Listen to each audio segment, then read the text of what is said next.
Hi students, मैं Ashwin. I hope आप अच्छे होंगे। आज के इस वीडियो सेशन में मैं आपको एडजेक्टिव पे बेस्ड जो अच्छे अच्छे स्पॉटिंग एरर्स के questions, fill in the blanks के क्वेश्चंस एग्जाम्स में पूछे जाते हैं, उनकी प्रैक्टिस कराऊंगा। सेशन को शुरू करने से पहले मैं बताना चाहूँगा कि एडजेक्टिव चैप्टर को मोटे मोटे तौर पे देखा जाए तो दो पार्ट्स में डिवाइड किया गया है। पहला पार्ट है डिग्रीज ऑफ कंपैरिजन और जो दूसरा पार्ट है वो है डिटरमाइनर्स का, जिसे लोग डिटरमिनर्स भी बोलते हैं। इसके बीच में ही छोटे छोटे और कॉन्सेप्ट्स आते हैं, जैसे कि फॉर्मेशन ऑफ एडजेक्टिव पे बेस्ड क्वेश्चंस, साथ ही साथ ऑर्डर या फिर अरेंजमेंट या फिर position of adjectives based sentences, और भी छोटे बड़े कॉन्सेप्ट्स। आज के इस सेशन में मैं एडजेक्टिव को जो पहला हिस्सा है, जिसे मैं डिग्रीज ऑफ कंपैरिजन के नाम से पढ़ाता हूँ, उस पे बेस्ड क्वेश्चंस को अटेम्प्ट करेंगे। और जो इसका अगला लेक्चर है उसमें आप डिटरमाइनर्स के क्वेश्चंस देखेंगे। मेरा ये दावा है, अगर आप एडजेक्टिव की इन दोनों वर्कशीट्स को ढंग से, इनमें जो सेंटेंसेस मैं कराऊंगा या मैंने कराए हैं, उनको अगर आप ढंग से पढ़ लेंगे, ढंग से कॉन्सेप्ट्स को सीख लेंगे, छोटी छोटी चीज़ों को नोट कर लेंगे, तो मुझे पूरा भरोसा है कि एडजेक्टिव पे बेस्ड क्वेश्चंस जो एग्जाम्स में पूछे जाएंगे या जाते रहे हैं, उधर आपको किसी भी तरीके का कोई कंफ्यूजन नहीं होने वाला। आइए सेशन को स्टार्ट कर देते हैं। आपके सामने जो स्क्रीन पे क्वेश्चंस दिख रहे हैं, अब हम बारी बारी से इन सेंटेंसेस को सॉल्व करेंगे। ये क्वेश्चंस कहाँ से आए हैं, ये क्वेश्चंस आपको कैसे मिलेंगे, तो मैं बता दूं कि आप जिस वीडियो को देख रहे हैं उस वीडियो के डिस्क्रिप्शन में हमारे टेलीग्राम चैनल का लिंक दिया हुआ है। वहाँ पर आप जाएंगे और वहीं पर फाइल पड़ी हुई है एडजेक्टिव के नाम से भी और इंग्लिश ग्रामर नोट्स के नाम से। आप किसी भी फाइल को सर्च कर लेंगे, उसमें एडजेक्टिव पे बेस्ड क्वेश्चंस मिल जाएंगे। आइए सेशन को स्टार्ट करते हैं। सामने स्क्रीन पे 3 सेंटेंसेस दिए हुए हैं, बारी बारी से इनको अटेम्प्ट कर लेते हैं। पढ़िए। A word processor is more easy to use than a typewriter. मतलब एक वर्ड प्रोसेसर को यूज करना ज्यादा सरल है एक टाइपराइटर के कंपैरिजन में। यहाँ पे एरर है। आपको मालूम होना चाहिए कि इजी का कंपैरेटिव जो है वो इजियर होता है। क्या होता है? इजियर, ना कि मोर इजी। ठीक है, ये रॉन्ग है। सिमिलरली अगर कल को आपको इजी का सुपरलेटिव यूज करना पड़ जाए तो वो इजीएस्ट होगा, ना कि मोस्ट इजी।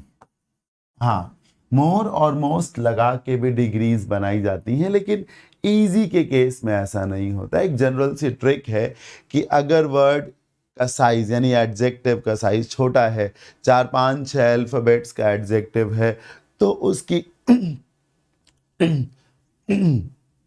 तो उसकी कंपेरेटिव और सुपरलेटिव डिग्रीज बनाते समय ई आर और ई एस टी का यूज करें। और अगर एक बड़ा एडजेक्टिव है 6 से ज़्यादा अल्फाबेट्स का, तो फिर उसमें मोर और मोस्ट का यूज करें। जैसे एक वर्ड होता है इंटेलिजेंट, बड़ा है, तो कंपेरेटिव डिग्री मोर इंटेलिजेंट होगी, सुपरलेटिव डिग्री मोस्ट इंटेलिजेंट होगी। वहीं पर एक छोटा सा वर्ड है वाइज, WISE। अब इसकी कंपेरेटिव वाइजर होगी और सुपरलेटिव भी वाइजेस्ट हो जाएगी। सिमिलरली अगर आप हैंडसम बोलें, handsome is rather long word, तो हैंडसम का कंपेरेटिव मोर हैंडसम, सुपरलेटिव मोस्ट हैंडसम। पर अगर आप स्मार्ट बोलें तो स्मार्ट एक छोटा सा वर्ड है, कंपेरेटिव स्मार्टर और सुपरलेटिव स्मार्टेस्ट होना चाहिए। तो इजी एक छोटा सा वर्ड है, कंपेरेटिव इजियर हो जाएगा। मूविंग ऑन, सेकेंड सेंटेंस को रीड करिए। Thanks to medical profession our life has become healthier and long. क्या लगता है आपको? थैंक्स टू मेडिकल प्रोफेशन, कोई कह रहा है कि मेडिकल प्रोफेशन का शुक्रिया अदा करते हुए मैं कहना चाहूंगा कि इसकी वजह से our life has become healthier and long. देखिए, एंड के पहले आपने कंपेरेटिव डिग्री को यूज किया है, तो इधर आपने पॉजिटिव डिग्री क्यों लगाई है? लॉन्ग को भी क्या करिए, लॉन्गर कर दीजिए। ठीक है, हाँ, हेल्दियर एंड लॉन्गर। अब हो सकता है आप ये सोच लें कि जैसे एंड के बाद जब लॉन्ग लिखा है तो एंड के पहले लॉन्ग हेल्दी कर दें, तो ऐसा नहीं करेंगे। क्यों नहीं करेंगे? आप जब थैंक यू बोलेंगे तो यही तो सोच के बोलेंगे कि चीज़ें पहले से बेहतर हो गई हैं। तो जब पहले से बेहतर हो गई हैं तो ऐसा नहीं है कि पहले लाइफ हेल्दी ही नहीं थी। नहीं, मेडिकल प्रोफेशन में जो ग्रोथ हुई है उससे लाइफ पहले की तुलना में और ज़्यादा हेल्दी हो गई है। इसीलिए आपको हेल्दियर एंड लॉन्गर बोलना चाहिए। ये सही तरीका है। क्वेश्चन नंबर 3 को रीड करिए। India is no way inferior than, than में एरर है, क्या आएगा? टू आएगा। क्यों? क्योंकि इंफीरियर के साथ टू लगता है। Senior, junior, superior, inferior, prior, preferable, elder, all these adjectives are followed by to and not than, to लगता है। आगे बढ़ने से पहले मैं आपसे ये बोलना चाहूंगा कि आपको ये सेंटेंसेस तब नहीं समझ में आएंगे जब आपने एडजेक्टिव को पढ़ा ही नहीं है। इट्स वेरी इंपॉर्टेंट कि आपने एडजेक्टिव को पढ़ रखा हो, चाहे कहीं से पढ़ रखा हो, मेरे से पढ़ रखा हो ऑफलाइन या ऑनलाइन, या यूट्यूब पे किसी और टीचर से पढ़ रखा हो, बुक्स से पढ़ रखा हो, या किसी टीचर के एप्लीकेशन से पढ़ रखा हो। मतलब XYZ किसी भी सोर्स से ये आवश्यक है कि आपने एडजेक्टिव को पढ़ रखा हो। फिर ये जो क्वेश्चंस हैं, फिर ये क्वेश्चंस आपको बहुत बड़ा बेनिफिट देंगे, आपके डाउट्स को मार देंगे। पढ़ने के बावजूद भी तमाम तरीके के डाउट्स रह जाते हैं, तो वो डाउट्स नहीं बचेंगे। आगे बढ़ते हैं। 4, 5 एंड 6 इन सेंटेंसेस को पढ़िए। This watch is superior and more expensive than that one. Error क्या है? देखिए, मोर एक्सपेंसिव के बाद क्या लिखा है? दैट। मोर एक्सपेंसिव को अपने कनेक्टर के रूप में क्या चाहिए? दैन, तो वो दैन लिखा हुआ है। पर सुपीरियर को क्या चाहिए? दैन चाहिए क्या? अगर सुपीरियर को दैन चाहिए तब तो ये सेंटेंस ठीक है, लेकिन क्यों? क्योंकि दैन यहां लगा हुआ, सुपीरियर भी इस दैन से रिलेट कर लेगा। पर ये सच तो नहीं है ना। आप जानते हैं कि सुपीरियर को अपने कनेक्टर के रूप में दैन नहीं चाहिए होता, क्या चाहिए होता? टू चाहिए होता है। तो अब ये करेक्ट होगा जब आप बोलोगे this watch is superior to and more expensive than. I repeat, superior to and more expensive than. अब ये सही हो गया। नंबर 5 को देखिए। टू हर, ये बहुत शानदार सेंटेंस है। अभी 2022 में CDS का पेपर हुआ, अभी 5 सितंबर को हुआ। मैंने उसके कुछ पार्ट्स के क्वेश्चंस भी कराए थे, 7 to 8 वीडियोस डाले भी थे। स्पॉटिंग एरर्स में एडजेक्टिव से एक क्वेश्चन आया था, और उस क्वेश्चन का जो कॉन्सेप्ट था वो कॉन्सेप्ट वही था जो आपके सेंटेंस नंबर 5 में है। ठीक, देखिए। To her there is no place more interesting than Kashmir, the valley of flowers. उसकी नजर में कश्मीर से ज्यादा कोई प्लेस है ही नहीं। क्या एरर है?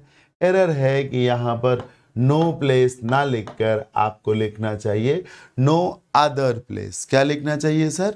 No other place. ऐसा क्यों? ध्यान से सुनिएगा। सर, जब आप पॉजिटिव और कंपैरेटिव डिग्री में होते हैं तो कैसे काम करते हैं? जैसे एक बेस वैल्यू है 50, ठीक, 50। मान लीजिए पेन्स हैं और टोटल में उनका नंबर क्या है? 50। अब इस तरफ एक पेन है, तो होता ये है कि पॉजिटिव और कंपैरेटिव डिग्री में जब कंपैरिजन होता है तो जिसको हम कंपेयर करते हैं और जिससे कंपेयर करते हैं उन्हें अलग अलग पाले में रखते हैं। अगर मेरे हाथ में 5 उंगलियां हैं और इस उंगली की तुलना इनमें से हो और इसे इसी में रखा जाए तो कोई बात नहीं, लेकिन पॉजिटिव और कंपैरेटिव में क्या किया जाए? इस उंगली को उखाड़ के अलग कर दिया जाएगा। तो इसे अलग कर देंगे और बाकियों को अलग कर देंगे, ये तरीका है। अब आप समझिए कि जब टोटल में 50 पेन से एक पेन अलग हो गया तब ये 50 नहीं है, अब ये कितने हैं? 49 पेन्स हैं। अब अदर क्या करता है? ध्यान से देखिएगा। आपने बोला ऑल पेन्स, क्या बोला? All pens. तो ये जो बेस वैल्यू थी 50, उसकी बात हो गई। आप अगर सोचें कि 49 को आप लिख सकते हैं ऑल पेन्स, तो आप गलत कर रहे हैं। जो बेस वैल्यू है उसमें जो कमी हो जाती है, फिर चाहे वो 1 की हो, 2 की हो, 4 की हो, तो कमी के बाद जो वैल्यू बचती है उसे ऑल नहीं बोलते, बल्कि क्या बोलते हैं, ऑल अदर बोलते हैं। कम करके क्या बोलते हैं, ऑल अदर। सर ये ऑल फिंगर्स हैं, इसे अलग कर दीजिए तब ये ऑल अदर फिंगर्स हो जाएंगे। मेरी बात आप समझ रहे हैं। टोटल में टीम में 11 प्लेयर्स हैं, 2 प्लेयर्स एब्सेंट हैं, तो अब जो प्लेयर्स हैं वो ऑल नहीं है बल्कि ऑल अदर प्लेयर्स हैं, बचे हुए सभी प्लेयर्स। ये तरीका है सर। अब आइए टोटल में, सर ये क्या लिखा है, नो प्लेस। प्लेस में ही एक प्लेस कौन है, कश्मीर। तो जब प्लेस में ही एक प्लेस कश्मीर है, तो मान लीजिए कि टोटल में इंडिया में 100 प्लेस हैं। कश्मीर को जब अलग किया, नाउ द वैल्यू इज 100 और 99। 99 है ना, मतलब हटा दिया ना, अलग कर दिया। जैसे ही आपने अलग कर दिया तो फिर क्या लगाएंगे, अदर लगाएंगे। क्या लगाएंगे सर, अदर लगाएंगे। याद रखिएगा। Number 6, the essay should not exceed more than 100 words. Sir exceed का क्या मतलब होता है, से अधिक, से ज्यादा। मोर देन का क्या मीनिंग है, से अधिक, से ज्यादा। हाँ, जब आपने कहा मोर देन 50 स्टूडेंट्स, तो क्या मीनिंग है इसका, 50 स्टूडेंट से अधिक। सर एक्सीड और मोर देन का मीनिंग सेम है ना, तो फिर एक्सीड अपने बाद मोर देन क्यों लगाएगा। इमेजिन करिए ना, ये बिल्कुल वही स्टोरी है कि आप जो है रिटर्न के बाद जब बैक लिखते हैं तो फिर इस बैक को रिमूव कर देते हैं। क्यों, क्योंकि रिटर्न का मतलब ही होता है वापस आना, तो फिर बैक की क्या नीड है। जब एक्सीड का मतलब ही है जो लिमिट है उससे ज्यादा, तो फिर मोर देन की क्या जरूरत है। सिर्फ मोर देन ही नहीं, एक्सीड के साथ ना मोर देन लगाएं, ना बियॉन्ड लगाएं, और ना ही ओवर लगाएं। इन 3 वर्ड्स को याद रखें। एक्सीड के बाद कभी भी ना तो हम बियॉन्ड यूज करते हैं, ना हम ओवर यूज करते हैं, और ना ही हम मोर देन यूज करते हैं। सीधे ऐसे बोलिए, the essay should not exceed 100 words. क्या, the essay should not exceed what, 100 words. ऐसे बोल दीजिए, चल जाएगा। नेक्स्ट क्वेश्चन पे आइए, 7, 8 एंड 9।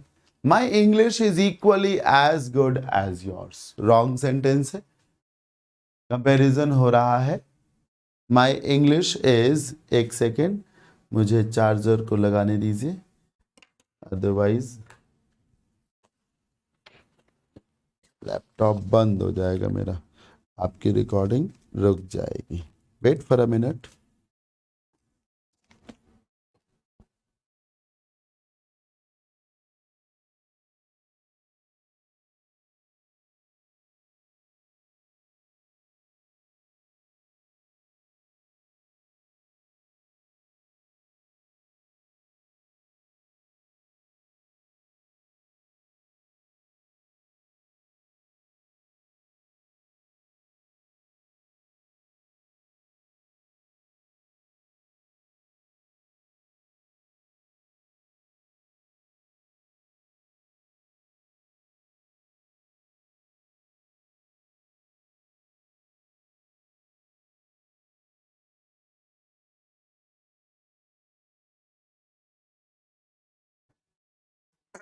Yes, let's continue.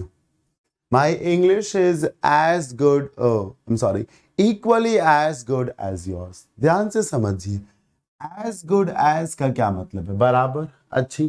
जितनी मेरी इंग्लिश अच्छी है, मतलब जितनी आपकी इंग्लिश अच्छी, yours मतलब your इंग्लिश, जितनी आपकी इंग्लिश अच्छी है उतनी ही मेरी इंग्लिश अच्छी है।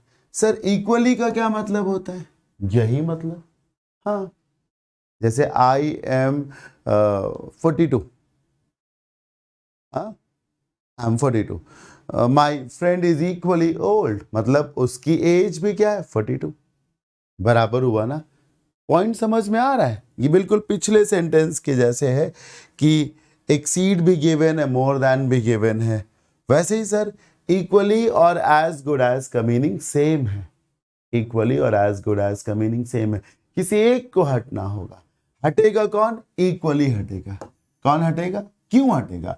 इक्वली हटेगा, पर क्यों हटेगा वो भी समझ लीजिए। अगर आप इक्वली को हटाना नहीं चाहते हैं तो बहुत ध्यान से देखिएगा आगे का सेंटेंस कैसे बनेगा।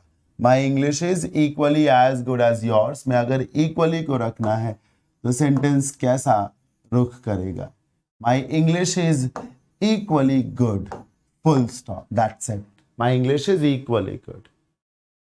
कोई बात नहीं, एज गुड एज का एज हटा के आपने गुड कर दिया, but what about this yours? इसका क्या करेंगे? इक्वली में होता यह है कि कंपैरिजन देख नहीं पाता है सर, उसको लिख नहीं सकते हैं। I am 42, my friend is equally old. दोबारा मेरा नाम आया? नहीं आया। तो आपने तो यहाँ पे योर्स भी लिख रखा, कंपैरिजन करके दिखाना है आपको। अब आप इक्वली को हटा दीजिए, फिर पढ़िए my English is as good as yours. My English is as good as yours.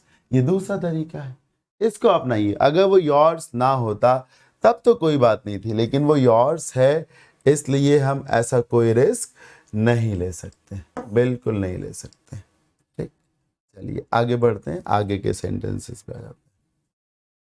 She is more intelligent than any other boy of her class. Sir इसमें ध्यान से देखिए क्या लिखा है? शी, इधर क्या लिखा है? बॉय। कौन सी डिग्री है? More intelligent, comparative. अभी पीछे मैंने एक रूल पढ़ाया कि प्रायः पॉजिटिव और कंपेरेटिव डिग्री के साथ अदर या एल्स लगाया जाता है। पीछे एक सेंटेंस नहीं था कश्मीर वाला, ये देखिए अदर लगवाया था मैंने, नो अदर प्लेस। अब मैं आपसे कह रहा हूं कि ये अदर हटाइए, इस अदर को रिमूव करिए। कैसे पढ़िए? She is more intelligent than any boy of her age, of her class. क्यों हटाना है? ध्यान से समझिए। होता क्या है सर, अदर एल्स संख्या को कम करता है, ठीक? यहां संख्या कम नहीं हो पाएगी। कैसे? 5 फिंगर्स हैं, एक हटा दीजिए, कम होगी ना संख्या? 4 होगी पक्का। 5 फिंगर्स हैं, एक हटाइए। इधर बताइए कितनी फिंगर्स है? इधर 5 ही है ना। इसमें अगर एक फिंगर की कमी है तो क्या इसमें कमी हो जाएगी? इसमें तो उतनी ही रहेंगी। 2 टीमें हैं, दोनों तरफ 11 प्लेयर्स हैं। मेरी टीम का एक प्लेयर आज नहीं आया है। आपकी टीम में कितने प्लेयर्स हैं? क्या कम हो गए? अगर मेरी टीम में एक प्लेयर नहीं है तो क्या इससे आपकी टीम के प्लेयर्स कम पड़ गए? नहीं ना, वो तो 11 ही रहे। हाँ, एक क्लास है टोटल में, उसमें 50 स्टूडेंट्स हैं। कितने हैं? 50 स्टूडेंट्स हैं। अब इसमें 30 जो है वो बॉयज हैं और 20 जो है वो गर्ल्स हैं। समझिएगा, गर्ल है। अब एक लड़की जो है वो नहीं आई है, -1 कर दिया गया, तो गर्ल्स की संख्या तो 19 रही, बिल्कुल कमी आ गई। लेकिन क्या बॉय की संख्या भी 29 हो गई? वो तो अभी भी 30 ही रहेगी। यहां पर क्या लिखा है? शी लिखा है, यहां पर बॉय लिखा है। अगर गर्ल लिखा होता तो उस लड़की के अलग हटने पर गर्ल्स की संख्या में कमी आती, अदर रहता। लेकिन जब वो लड़की है और तुलना लड़के से हो रही है तो फिर लड़कों की संख्या में थोड़ी ना कोई कमी आ जाएगी, है ना? इसीलिए ना लगा। जब आप कंपैरिजन में कैटेगरी बदल दें, हाँ, जैसे 10 पेन है, 10 में से 2 पेन को अलग करिए तो बचेंगे 8। अब 10 पेन के साथ 4 पेंसिल्स हैं, 2 पेंसिल्स को अलग कर दीजिए तो क्या पेन 8 बचेंगे? पेन तो 10 के 10 ही रहेंगे ना। तो जब पेंसिल को पेन से कंपेयर कर दोगे तो पेन की संख्या कम नहीं हो जाएगी, या पेन को पेंसिल से कंपेयर करोगे तो पेंसिल की संख्या नहीं कम हो जाएगी। संख्या जब कम हो रही है तो अदर लगाइए, एल्स लगाइए, नहीं हो पा रही तो ना लगाइए। Number 9, of the 3 friends. क्या लिखा है? 3। एक चीज मैं आपको बताऊं, एक होता है ऑफ, एक होता है इन, एक होता है अमंग और एक होता है अमंगस्ट। ठीक, ये 4 वर्ड्स हैं। जब भी इनमें से कोई एक वर्ड आए, साथ ही साथ संख्या कितनी हो? 2+ हो। जैसे फ्रेंड्स हैं तो फ्रेंड्स की संख्या कितनी है? 3 है, मतलब 2+। ऑफ इन अमंग और अमंग्स आए हो, अमंग और अमंग्स तो खैर आएंगे ही तब जब संख्या 2 से ज़्यादा हो। फिर भी सुनिए, ऑफ इन अमंग और अमंग्स आए हो और नंबर हो 2+, तो ऐसे में कंपैरिजन हमेशा कौन सी डिग्री में होता है? सुपरलेटिव डिग्री में होता है। क्या होता है बताइए? सुपरलेटिव में। जैसे 5 उंगलियां हैं, कहा जाए बताओ इन 5 उंगलियों में कौन सी उंगली सबसे छोटी है? स्मॉलेस्ट। बताओ इन 5 उंगलियों में कौन सी उंगली सबसे बड़ी है? बिगेस्ट। ऐसे ही ऑफ आया इस लिस्ट से, संख्या 2 से ज्यादा है, ये भी ठीक है। आगे कौन सी डिग्री में कंपैरिजन बनता है सर? सुपरलेटिव डिग्री में बनता है। कौन सी डिग्री में कंपैरिजन बनता है बॉस? सुपरलेटिव डिग्री में कंपैरिजन बनता है। तो ये जो आपने यहाँ पर मोर सक्सेसफुल लिख रखा है, इसमें मोर सक्सेसफुल को हटाइए और क्या लिखिए? Most successful. क्या लिखिए सर? मोस्ट। और ये बात मालूम होनी चाहिए आपको कि सुपरलेटिव डिग्री के पहले आर्टिकल दा भी लगाया जाता है। तो सही होगा क्या जब आप बोलोगे who will be the most successful later in life. Moving on, 10, 11 और 12 इन सेंटेंसेस को करते हैं। पढ़िए, no source of energy is so cheap. एक ही कॉन्सेप्ट का ये तीसरा सेंटेंस है, या यूं कहिए दूसरा सेंटेंस है। Sentence number 12, no source of energy. पढ़िए क्या लिखा? Source of energy. इधर क्या लिखा है? Solar energy. What do you think? Solar energy is a type of energy? Yes, solar energy is a source of energy. Let's say total में 10 sources हैं energy के, तो जब सोलर एनर्जी अलग हो गया तो आप 10 हैं कि 9 हैं? कम हो गए ना। तो फिर जब संख्या कम हो रही है तो नो सोर्स क्यों लगा रहे हैं आप?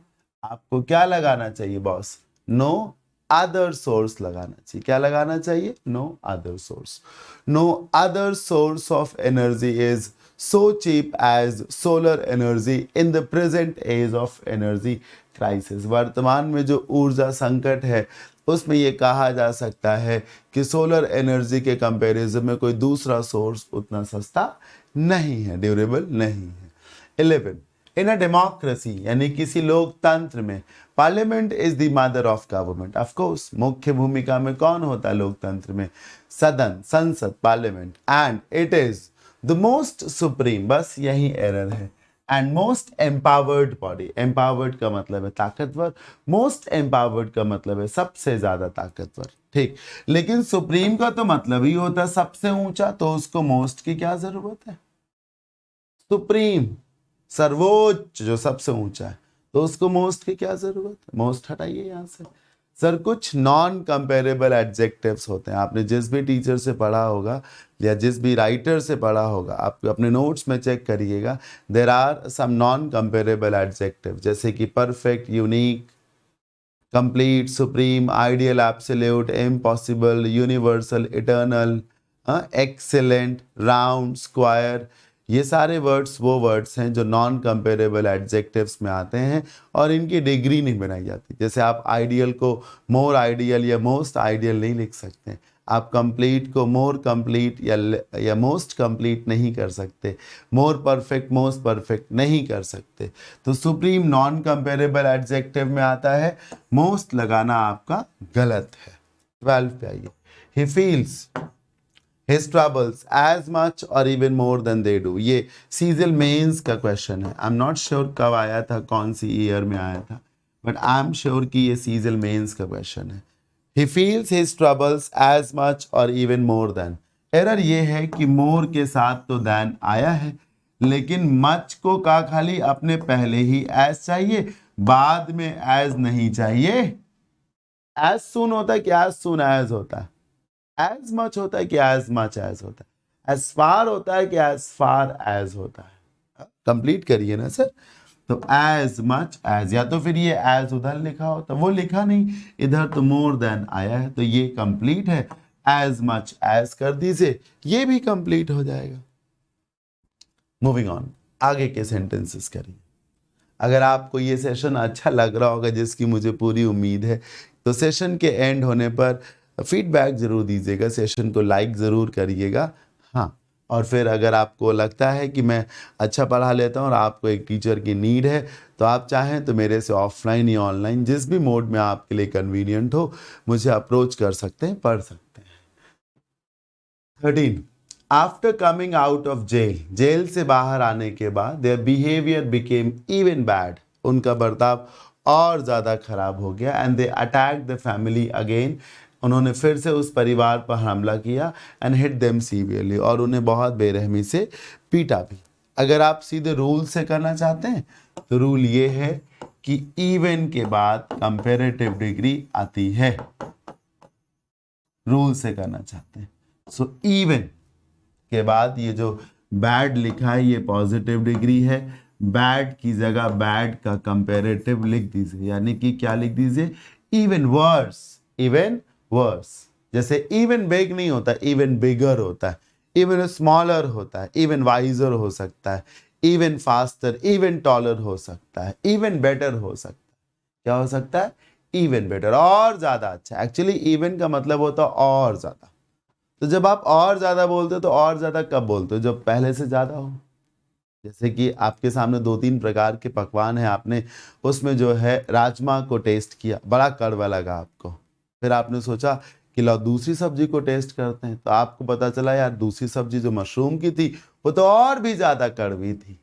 तो वो कड़वी थी पहले वाली, वो और ज्यादा कड़वी थी ना, तो फिर वो कंपेरेटिव डिग्री हो गई। So even taller, even bigger, even better, even worse हो जाएगा। 14, mister Chopra is more senior to me. Sir senior अपने आप में कंपेरेटिव डिग्री है, एक डिग्री को फिर से क्यों बढ़ा रहे हैं, नहीं समझे आप।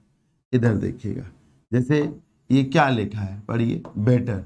बेटर कौन सी डिग्री है, कंपेरेटिव।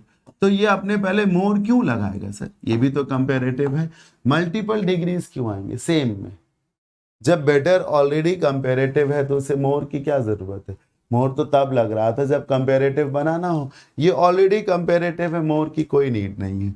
सिमिलरली सीनियर कंपेरेटिव है ना, मैंने अभी लिस्ट बोली थी, senior, junior, superior, inferior, prior, preferable, Elder, ये सब कंपेरेटिव डिग्री से हैं। और ये अपने बाद दैन नहीं लगाते, क्या लगाते हैं, टू लगाते हैं। तो टू तो लगा हुआ है, लेकिन जो छेड़छाड़ हुई वो भी तो गलत है। जब वो ऑलरेडी कंपेरेटिव है तो मोर की कोई जरूरत उसको है ही नहीं, हटाइए उसको। 15, our first trip was the most interesting but our second one was even more interesting। ये देखिए, अभी थोड़ी देर पहले ऊपर ही पढ़ा है इवन के बाद कंपेरेटिव डिग्री, ये देखिए इवन के बाद कौन सी डिग्री है, कंपेरेटिव डिग्री, सही लिखा है ये। फिर एरर क्या है, तो सुनिए, टोटल में सेंटेंस को पढ़ें तो बताएं कि कितनी ट्रिप्स हैं। पढ़िए, our first trip was the most interesting but our second trip was even more interesting. कितनी ट्रिप्स हैं, पढ़ के बताइए।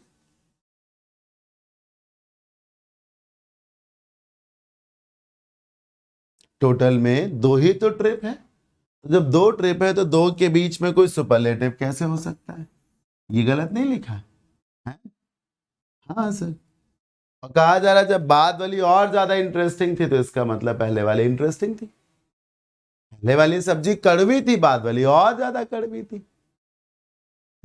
तो ये नहीं कि पहले वाली कम कड़वी थी, नहीं नहीं, अगर पहले वाली कम कड़वी थी तो बाद वाली ज्यादा कड़वी थी। लेकिन यदि कह रहे हो कि और ज्यादा कड़वी थी तो पहले वाली कड़वी थी, ये बोलना चाहिए आपको। ठीक, तो ऐसे लिखिए ना, द मोस्ट हटा दीजिए, सीधे पॉजिटिव डिग्री रखिए। पहले वाली इंटरेस्टिंग थी, बाद वाली और ज्यादा इंटरेस्टिंग थी, कंपेरेटिव डिग्री हो जाएगा।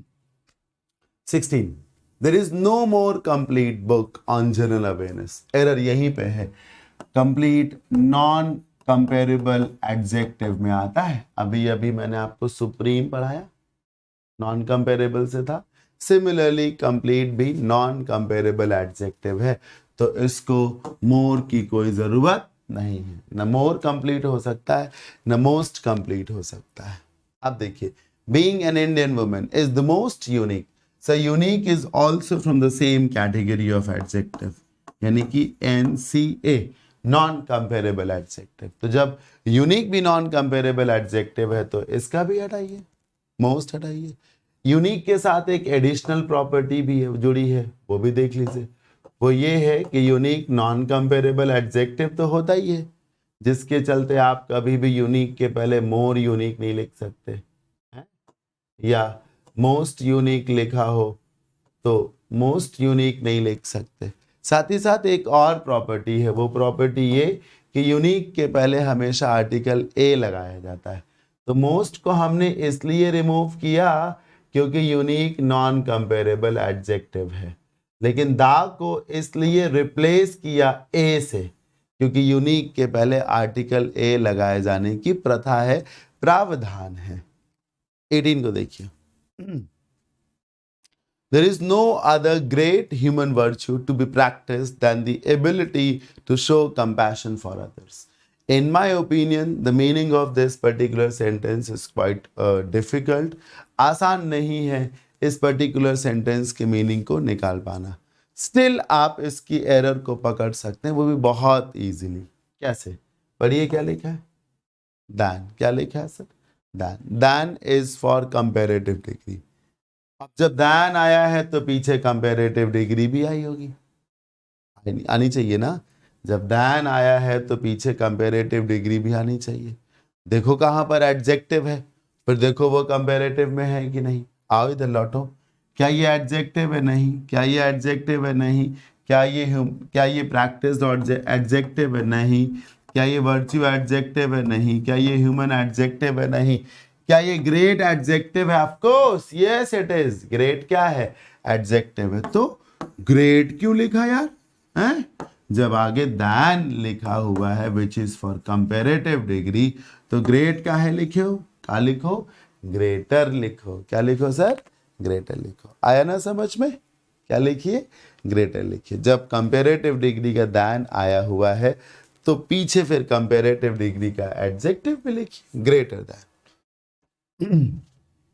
19.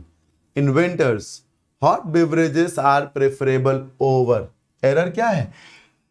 प्रेफरेबल के साथ ओवर नहीं लगता, प्रेफरेबल के साथ बियॉन्ड भी नहीं लगता, प्रेफरेबल के साथ मोर दैन भी नहीं लगता, जनरली प्रेफरेबल के साथ रादर दैन भी नहीं लगता। क्या लगता है प्रेफरेबल के साथ? टू लगता है। तो क्या सेंटेंस होगा? In winters hot beverages are preferable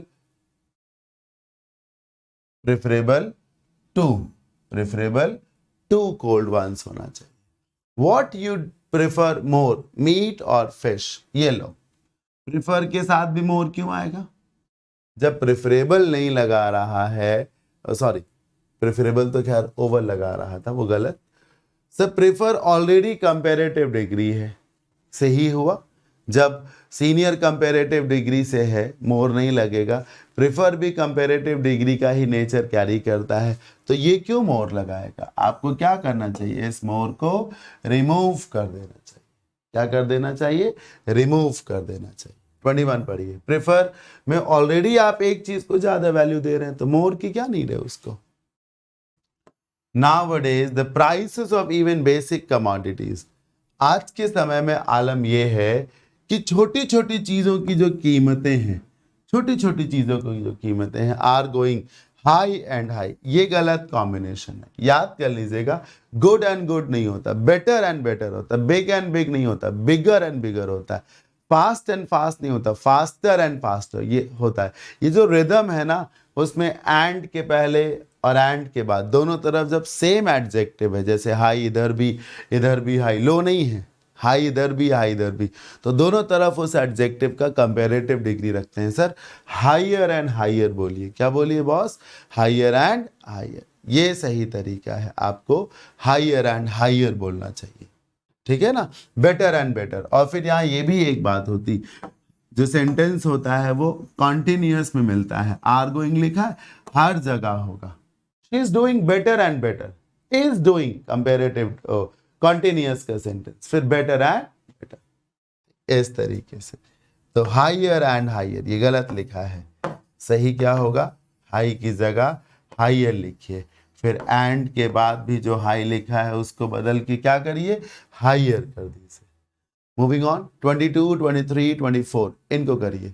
the average citizen, देखिए ये बड़े सेंटेंसेस भी हैं, has great trust and confidence in judiciary then, बस यहीं से गलती पकड़ लीजिए। खाली सेंटेंस यहां तक अगर लिखा होता तो ये सही सेंटेंस था, तब तुलना ही नहीं होती, तब खाली ये मीनिंग आता कि एक सामान्य नागरिक का ज्यादा भरोसा, ज्यादा कॉन्फिडेंस होता है किस पर, जुडिशरी पर, ठीक था। लेकिन जब दैन लगा दिया तो उसका मतलब होता है लेजिस्लेचर और एग्जीक्यूटिव की तुलना में, कार्यपालिका और विधायिका की तुलना में ज्यादा भरोसा रखता है एक आम नागरिक न्यायपालिका पर। तो जब दैन लगा है तो आप कंपैरिजन होगा, इसीलिए ये जो ग्रेट है ये ग्रेट बदल करके क्या हो जाएगा, ग्रेटर हो जाएगा, ग्रेटर ट्रस्ट एंड कॉन्फिडेंस। 23 कितना सरल था आप समझिए, दैन लगा, कंपैरिजन हो रहा है, पीछे कंपैरेटिव डिग्री नहीं लगी, लगा दीजिए। पॉलिटिक्स सेंटर्ड ऑन फार्मर्स, किसानों को केंद्र में रख कर की जाने वाली राजनीति या किसानों पर आधारित राजनीति इज सो ओल्ड एज, गलत। एक होता है एज, एक होता है सो एज। सो एज का इस्तेमाल सिर्फ तब करें जब सेंटेंस का सेंस कैसा हो, नेगेटिव हो। अफर्मेटिव हो तो भूले से भी सो एज ना लगाए, ठीक, क्या लगाए, एज लगाए, एज ओल्ड एज लगाए। ये सेंटेंस कहीं से नेगेटिव तो है नहीं, इज नॉट तो लिखा नहीं, ऐसा तो लिखा नहीं ना, इज नॉट, तब हम इसको ना छेड़ते, पढ़ा रहने देते। लेकिन जब अफर्मेटिव सेंटेंस है तो अफर्मेटिव सेंटेंस में सो एज नहीं लगा सकते आप, क्या लगाना होता है आपको, एज लगाना होता है। क्या लगाना होता है सर, एज लगाना होता है।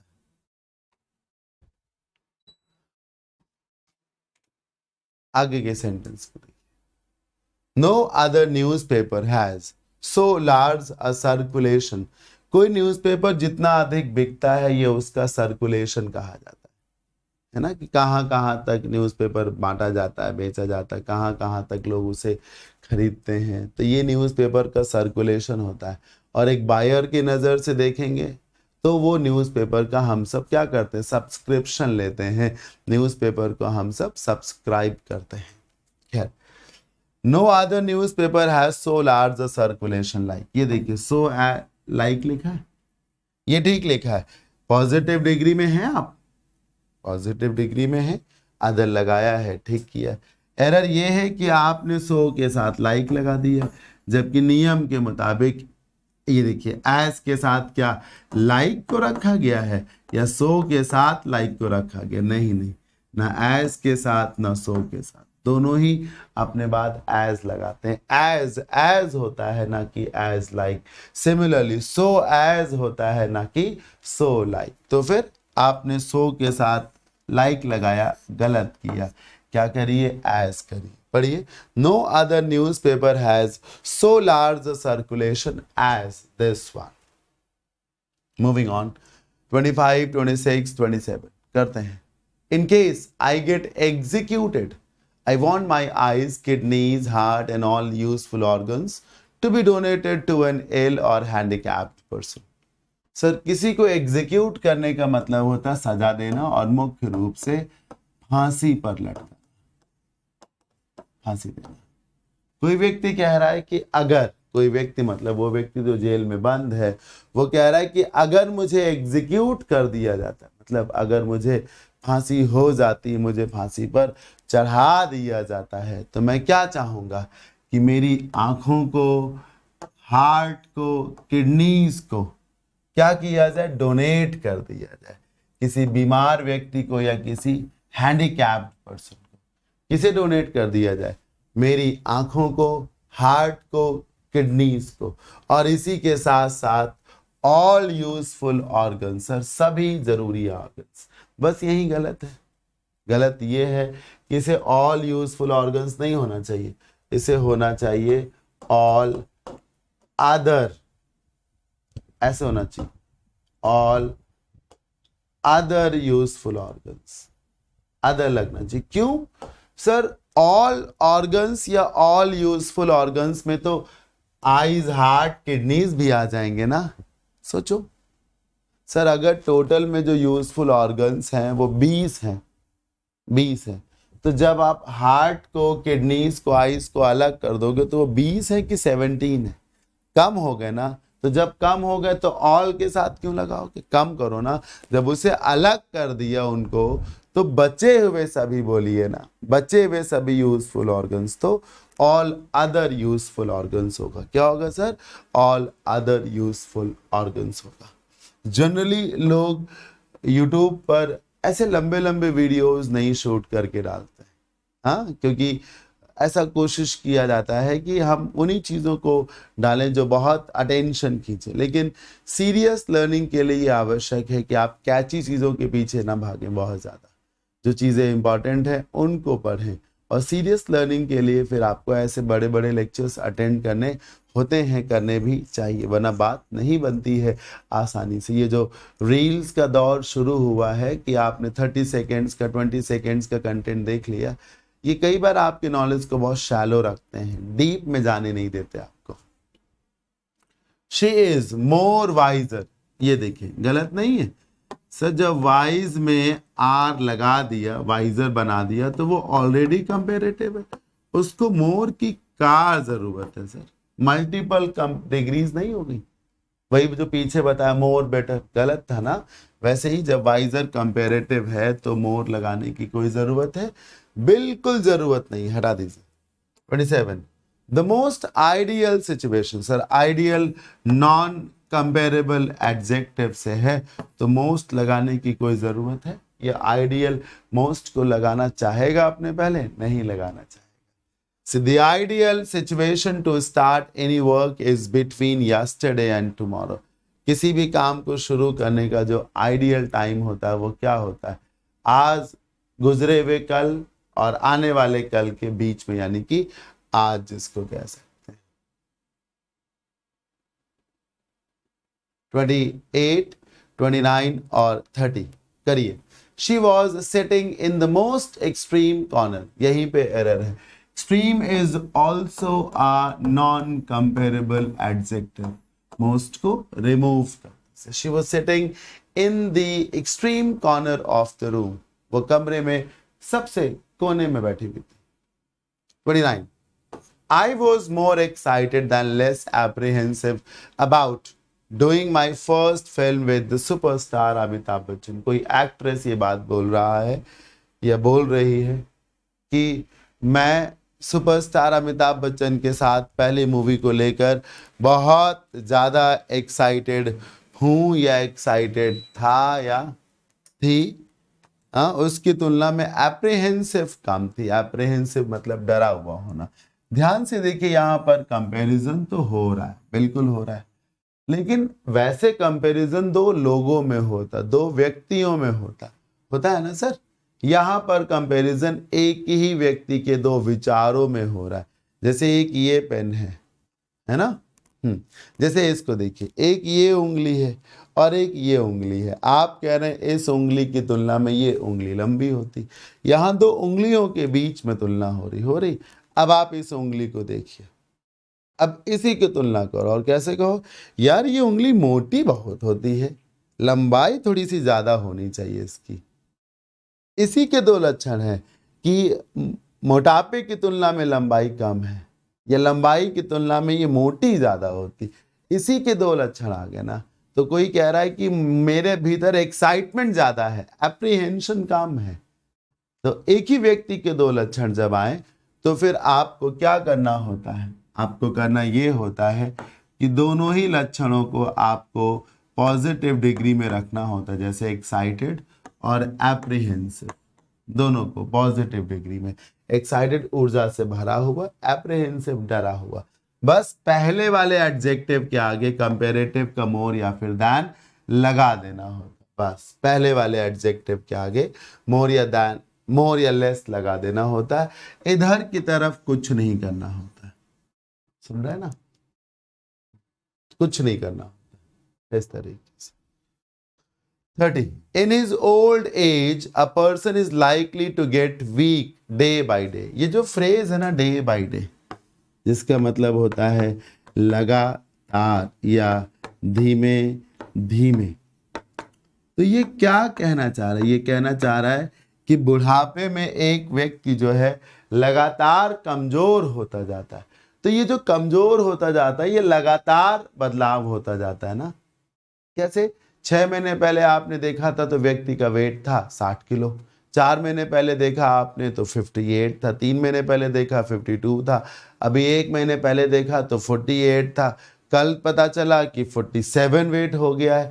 तो मतलब ये एक बदलाव है जो लगातार हो रहा है, और लगातार जो बदलाव होता है ना उसको कंपेरेटिव डिग्री में लिखा जाता है, ना पॉजिटिव में ना सुपरलेटिव में। तो वीक को वीकेस्ट भी ना करिए। हाँ, सबसे ज्यादा कमजोर कभी वो हो ही नहीं पाता, उसकी स्थिति लगातार बदलती रहती, लगातार बदलती रहती। जैसे ये क्वेश्चन टफ है, इसके आगे वाला और टफ है, उसके आगे वाला और टफ है, वो और टफ है, वो और टफ है। तो ये कंपेरेटिव डिग्री है। क्या है सर?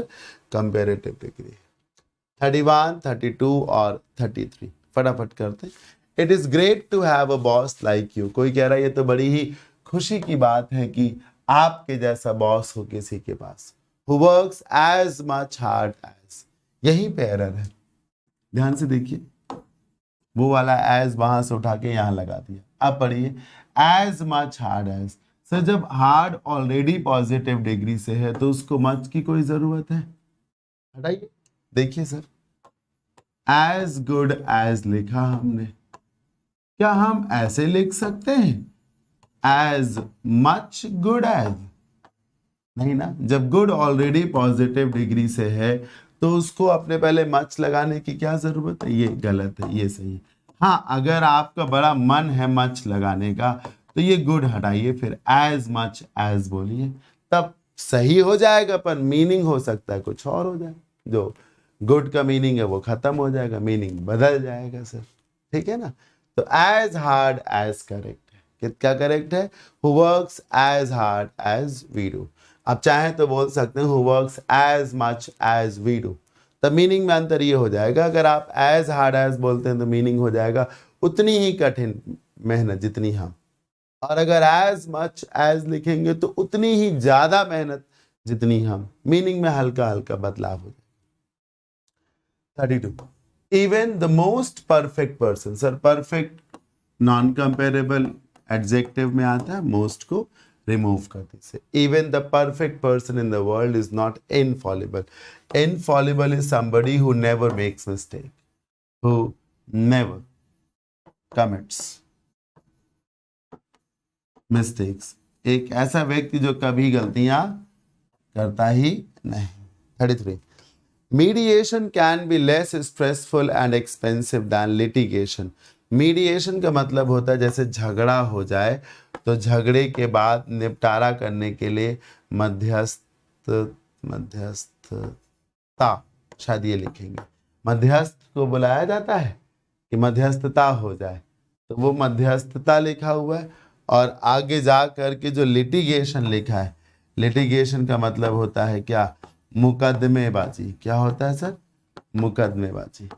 इस सेंटेंस में बताया ये जा रहा है कि अगर लड़ाई हो जाए तो लड़ाई में जो मीडिएशन है उसमें स्ट्रेस कम है, वो कम स्ट्रेसफुल है, और एक्सपेंसिव भी कम है। किसकी तुलना में? लिटिगेशन की तुलना में, मुकदमे की तुलना में। बिल्कुल सही बात है। झगड़ा हो जाए तो अगर बीच बचाव हो जाए तो टेंशन कम है, और पैसा तो बहुत ही कम खर्च होना ही नहीं है सर। बाकी अगर कोर्ट कचहरी तक मामला चला जाए तो कई बार तो पीढ़ियां बदल जाती हैं और केसेस नहीं निपट पाते हैं ना।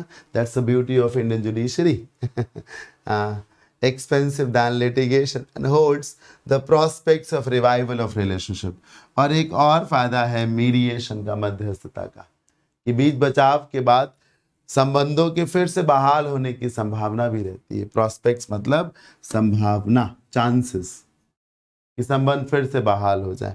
एरर ये है कि जब आप दो प्रॉपर्टीज दे रहे हैं, एक प्रॉपर्टी है एक्सपेंसिव, दूसरी प्रॉपर्टी है स्ट्रेसफुल, जब आपने स्ट्रेसफुल के आगे लेस लगा कर इसे कंपैरेटिव डिग्री में किया तो एंड के बाद एक्सपेंसिव के आगे भी लेस लगाइए, और लेस एक्सपेंसिव भी कंपैरेटिव डिग्री हो जाएगा। मर्जिंग ऑफ एडजेक्टिव से है, जब एंड के पहले का एडजेक्टिव कंपैरेटिव में है तो एंड के बाद का भी एडजेक्टिव कहाँ होना चाहिए? कंपैरेटिव में। और लेस को दो बार लिखिए, इसलिए क्योंकि ये लेस सिर्फ स्ट्रेसफुल से बात कर सकता है, आगे जो एडजेक्टिव है उससे नहीं। आगे के क्वेश्चंस करिए 34, 35 और 36।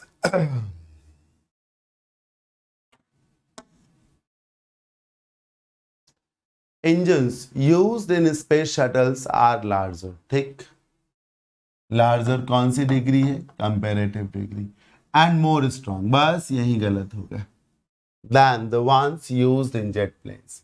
जेट प्लेन्स में जो इंजन्स यूज होते हैं उनकी तुलना में स्पेस शटल्स में जो इंजन यूज होते हैं, जेट प्लेन्स में जो इंजन्स यूज होते हैं उनके कंपैरिजन में जो इंजन्स स्पेस शटल्स में यूज होते हैं वो ज़्यादा बड़े होते हैं और ज़्यादा ताकतवर होते हैं। दो प्रॉपर्टीज हैं, ज़्यादा बड़ा होना, ज़्यादा ताकतवर होना। ये देखिए दैन लगा तो कंपैरेटिव डिग्री में एरर ये है कि लार्ज का कंपैरेटिव लार्जर होता है और स्ट्रॉन्ग का कंपैरेटिव स्ट्रॉन्गर होता है। ये गलत का है बनाया आपने, मोर लगाना गलत नहीं है। लार्ज को सही लिखा, उधर मोर लार्ज नहीं लिखा।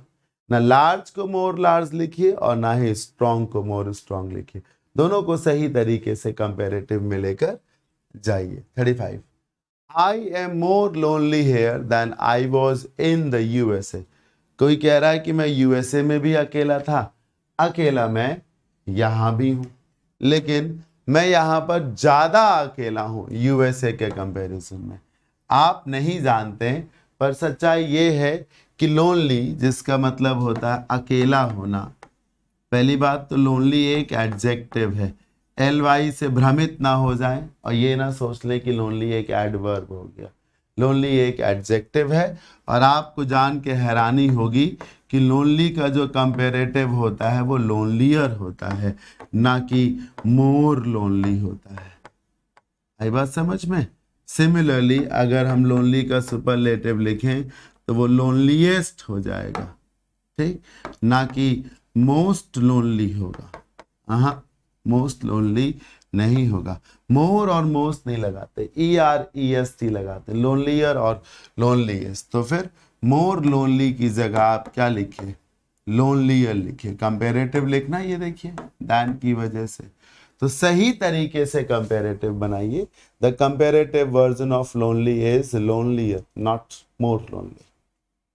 36, every scientific invention has proved to be much harmful to society than beneficial। क्या लिखा सर? ये than लिखा ना, than के पीछे much क्यों आएगा सर? much than होता है कि more than होता है? more than होता है ना। every scientific invention has proved to be more harmful to society than beneficial। more harmful to society than beneficial, more than होना चाहिए, much than नहीं होना चाहिए। मीनिंग है कि कोई ये कहना चाह रहा है कि साइंस ने जो भी इन्वेंशंस किए हैं उससे समाज को नुकसान ज़्यादा हुआ है, लाभ कम। अपना अपना परसेप्शन है, अपना अपना लॉजिक है। मेरी नज़र में तो ये सेंटेंस था, मैं कोई ऐसे किसी चीज़ का सपोर्ट नहीं कर रहा ना। 37 को देखिए, knowledge is more powerful, knowledge is more powerful, यही तो लिखा है। Sorry, more preferable to power. Sir preferable अपने आप में ही कंपैरेटिव डिग्री है ना, senior, junior, superior, inferior, prior, preferable, elder, all these are comparative. तो इसको आपने पहले मोर लगाने की क्या पड़ी है? गलत हो जाएगा सर। जब प्रेफरेबल पहले से ही कंपैरेटिव डिग्री है तो वो मोर क्यों लगाएगा? सिर्फ प्रेफरेबल ही चाहिए। He is more learned but not so responsible as his father। कोई कह रहा है कि वो अपने पिताजी से पढ़ा लिखा तो ज्यादा है, लेकिन उनके पिताजी की बात ही कुछ और थी या और है। वो उतना रिस्पॉन्सिबल नहीं जितने उनके पिताजी हुआ करते थे या हैं, इस तरीके से। गलती ये है कि आपने यहाँ पर दो अलग अलग डिग्रीज के एडजेक्टिव्स रखे। ठीक है, कोई बात नहीं, अलग अलग डिग्रीज के एडजेक्टिव भी आ सकते हैं, समझ रहे हैं ना। हाँ, जैसे ऐसे कहा जाए कि दो दोस्त हैं, है ना, या दो कजिन्स हैं मान लीजिए, तो उसकी उम्र अपने चचेरे भाई के जितनी ही है उम्र बराबर है पॉजिटिव डिग्री, लेकिन लंबाई उसकी ज़्यादा है कंपेरेटिव डिग्री। तो ये पॉसिबल है कि पॉजिटिव के साथ कंपेरेटिव या कंपेरेटिव के साथ पॉजिटिव डिग्री आ जाए, इसमें कोई बड़ी बात नहीं है। ठीक, एरर ये है कि आपने रिस्पॉन्सिबल को कंप्लीट लिखा है ना, सो एज लिखा पूरा, रिस्पॉन्सिबल के पहले सो बाद में एज, लेकिन मोर लर्नेड को कंप्लीट क्यों नहीं किया? ये मोर लर्नेड कंपेरेटिव डिग्री है, तो ये अपने बगल में दैन नहीं मांगेगी, मोर लर्नेड दैन। आपको नहीं लगता कि ऐसा होना चाहिए? हाँ, he is more learned than, ऐसे करिए ना, more learned than. Comparative degree में लिखिए, मतलब सॉरी, कंपेरेटिव डिग्री को पूरा लिखिए ना, कनेक्टेड दैन का भी इस्तेमाल करिए। 39 को पढ़िए, बढ़िया सेंटेंस है, आसान भी है, मतलब बढ़िया तो है ही, आसान भी है। This furniture is better than expensive. तो ध्यान से देखिए, बेटर दैन अच्छा तो खूब लगेगा, कोई इसमें बुराई नहीं, लेकिन बेटर दैन कब लगना चाहिए? जब किसी दूसरे फर्नीचर से तुलना करिए ना। अभी मैंने बोला था कि ये उंगली लंबी कम होती है, मोटी ज्यादा, तो इसी के ही तो दो लक्षण है। मैं ये पेन लेने के लिए गया, मुझे पेन अच्छा लगा, पर दुकानदार ने कहा ये 200 का पेन है, तो मैंने कहा यार इतना महंगा क्यों है? तब तो फिर इसमें इतनी क्वालिटी नहीं है, क्वालिटी के हिसाब से पेन महंगा है। इसी के ही दो लक्षण है ना, तो दोनों को पॉजिटिव में रखना होता है ऐसे में। ये देखिए, एक्सपेंसिव की कौन सी डिग्री है? पॉजिटिव है, इसको भी पॉजिटिव करिए, जहां बेटर लिखा है यहां पर लिखिए क्या? More good. क्या लिखिए सर? मोर गुड लिखिए, मोर गुड। फिर दैन लगा करके एक्सपेंसिव जो लिखा है वो लिख दीजिए। इससे हुआ क्या कि एक्सपेंसिव भी पॉजिटिव में रहा, गुड भी पॉजिटिव में रहा, बस पहले वाले एडजेक्टिव के आगे मोर लग गया दैन के हिसाब से। यही तरीका है, जब एक ही चीज के दो लक्षण कंपेयर किए जाएं तो दोनों को पॉजिटिव डिग्री में रखते हैं। अब पढ़िए 40 नंबर, बहुत शानदार सेंटेंस है, अपने आप में एक यूनिक सेंटेंस है ये। Health is a more essential human requirement after food and water. Food और वाटर के बाद, मेरी बात ध्यान से सुनिए, 100 स्टूडेंट्स की क्लास है, सबसे ज्यादा मार्क्स किसके? बेस्ट स्टूडेंट कौन था? बेस्ट, किसकी बात हो रही है? बेस्ट की बात हो रही है। ध्यान से देखिएगा, मैं पेज ले लेता हूं नया। 100 स्टूडेंट्स, इनमें एक स्टूडेंट बेस्ट है, ठीक, बेस्ट, उसको अलग कर दिया गया। फिर बचे 99, अब कहा गया 99 में बताओ बेस्ट कौन है? माइनस करके 99 में बताओ बेस्ट कौन है? बेस्ट, उसको भी अलग कर दिया गया। फिर 98 बचे, बताओ 98 में बेस्ट कौन है? आप नहीं समझ रहे हैं, 10 लड़कों को खड़ा किया, कौन सबसे लंबा है? राम, राम हटो किनारे हटो, अब 9 बचे। अब इन 9 में देखो कौन सबसे लंबा है, गौर करिए सर, उसको हटाओ, फिर ये बेस वैल्यू ले ली 9, बताओ 9 में सबसे लंबा कौन है? श्याम, हटो तुम भी हटो, 8 बचे। अब इनमें कौन लंबा सबसे लंबा है? बताओ, बहादुर, तुम भी हटो हटो। आप बताओ, 7 है, 7 में सबसे लंबा कौन है? 7 में सबसे लंबा कौन है? लक्ष्मण, तुम भी हटो, चलो भागो। 6 बचे, 6 में सबसे लंबा कौन है? 6 में सबसे लंबा मोहन, हटो किनारे हटो। ऐसा होता है सर, सबसे लंबी उंगली ये, हटाओ इसको, फिर जो बची उनमें सबसे लंबी ये है, ऐसे भी होता है सर। यहां यही किया गया है, कहा जा रहा है कि फूड और वाटर, भोजन और वाटर के बाद हेल्थ तीसरी सबसे आवश्यक ह्यूमन रिक्वायरमेंट है। भोजन और पानी के बाद लोग सेहत के बारे में ही सबसे अधिक विचार करते हैं, तो ये मोर गलत है। क्या कहा मैंने? मोर गलत है। क्या होना चाहिए? मोस्ट होना चाहिए। और क्या लगाइए सर? द मोस्ट लगाइए। Health is the most essential human requirement after food and water, ये होना चाहिए। लास्ट 5 क्वेश्चंस करने हैं हमें। Drunk driving is a serious issue.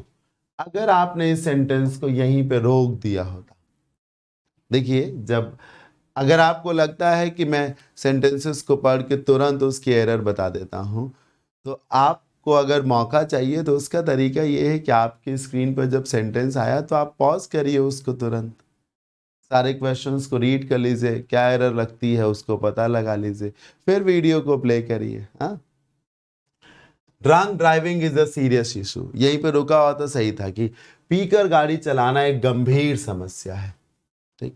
लेकिन आगे एक और समस्या आई, ओवर स्पीडिंग।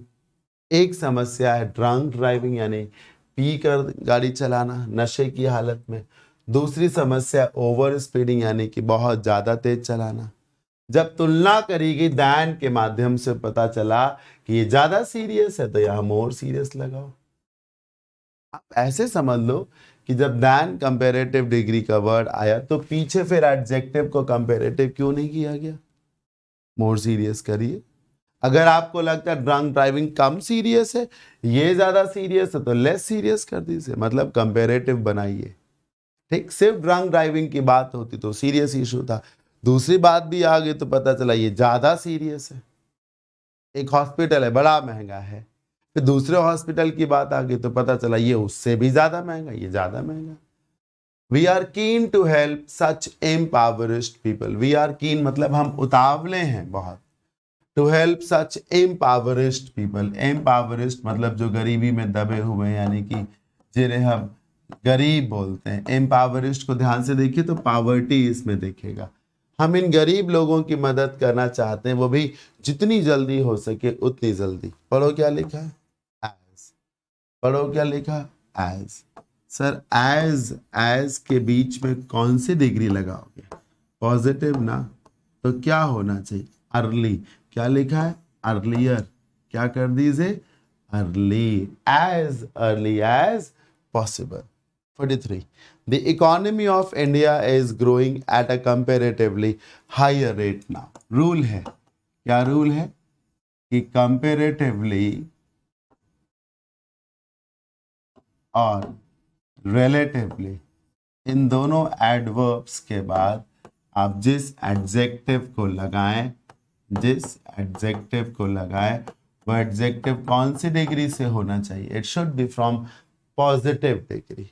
रिलेटिवली और कंपेरेटिवली के बाद पॉजिटिव डिग्री का एडजेक्टिव लिखा जाता है, तो जब कंपेरेटिवली लिखा है तो इसके बाद पॉजिटिव डिग्री लिखिए, हायर की जगह क्या रखिए, हाई रखिए। Comparatively high rate, comparatively big, relatively small, smaller नहीं, बिगर नहीं। Last two sentences, I tried both the dresses, बहुत बढ़िया सेंटेंसेस हैं सर, ये कॉन्सेप्ट नहीं समझ में आता लोगों को, इतने अच्छे सेंटेंसेस हैं ये। I tried both the dresses, अभी जैसे ड्रंक ड्राइविंग वाला ही सेंटेंस था, बहुत मजेदार सेंटेंस था।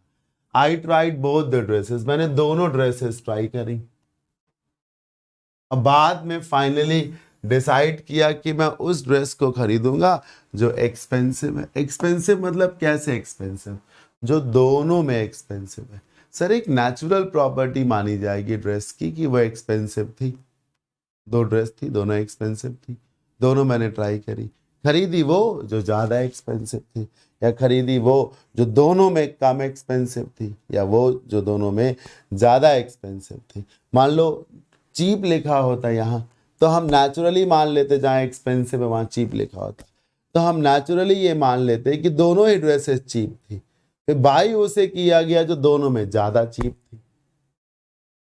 सुन रहे हैं ना, हाँ ऐसे समझिए, एक नेचुरल प्रॉपर्टी माननी पड़ेगी आपको। खरीदी वो जो महंगी थी, महंगी किसके सापेक्ष थी बताइए, दूसरी के सापेक्ष ना, है ना। महंगी किसके सापेक्ष, मतलब महंगी कैसे लगी आपको, दूसरी वाले से महंगी थी ना वो। फिर तो जब दूसरी वाले से महंगी थी तो आपको कंपेरेटिव डिग्री नहीं लगाना चाहिए, मोर एक्सपेंसिव वन बोलना चाहिए। क्या बोलना चाहिए, मोर एक्सपेंसिव, ठीक है। 45. I am as healthy as you are, ठीक लिखा है ये, बिल्कुल ठीक लिखा है। हेल्दी के पहले बाद में एज है, और may be even more healthy than you are, बस यही मात खा के आप। आइए देखिए, हेल्दी का कंपेरेटिव सर हेल्दियर होता है। क्या होता है, हेल्दियर। आपने क्या लिख दिया है, मोर हेल्दी, ये गलत किया है सर। हेल्दी का कंपेरेटिव मोर हेल्दी नहीं होता, हटाइए मोर हेल्दी को, ठीक है। मोर हेल्दी को हटाइए और हटा करके मोर हेल्दी की जगह क्या लिख दीजिए, हेल्दियर लिख दीजिए, healthier than you. Aha. So finally, we have come to the end of this session. I hope you guys have enjoyed it. मजा आया होगा आप सभी को। कैसा लगा ये सेशन मुझे ज़रूर बताइएगा फीडबैक के माध्यम से। Your feedback is of utmost importance. बहुत ज़रूरी है आपका फीडबैक देना, बताना कमेंट के माध्यम से कैसा लगा। अच्छा लगा हो तो लाइक ज़रूर करिएगा, फीडबैक ज़रूर दीजिएगा, कुछ इम्प्रूवमेंट के एरियाज़ हो तो वो बताइएगा। तो ये था एडजेक्टिव पार्ट 1 का सेशन। अगला सेशन जो कि आपको मिलेगा और उसमें एडजेक्टिव के पार्ट 2 के यानी डिटरमाइनर्स और जो छोटी बड़ी चीज़ें हैं, मतलब जितना कुछ भी अब एडजेक्टिव में रह गया है वो नेक्स्ट सेशन में कराया जाएगा। अगर आप मेरे से कोचिंग लेना चाहते हैं, ऑफलाइन लेना चाहते हैं, तो मैं आलमबाग लखनऊ में पढ़ाता हूँ। ये फ़ोन नंबर है, इस पर कांटेक्ट कर सकते हैं। ऑनलाइन बैच अगर आपको मेरा बाई करना है of grammar, vocab and comprehension, जो कि सारे एग्जाम्स के लिए रेलिवेंट है, तो उसके लिए भी आपको इसी नंबर पे कांटेक्ट करना है। Once again thank you so much for watching this session. Bye bye, take care, खुश रहिए, मौज करिए, कीप लर्निंग। जय भोलेनाथ, जय शिव शंकर, शबा खैर।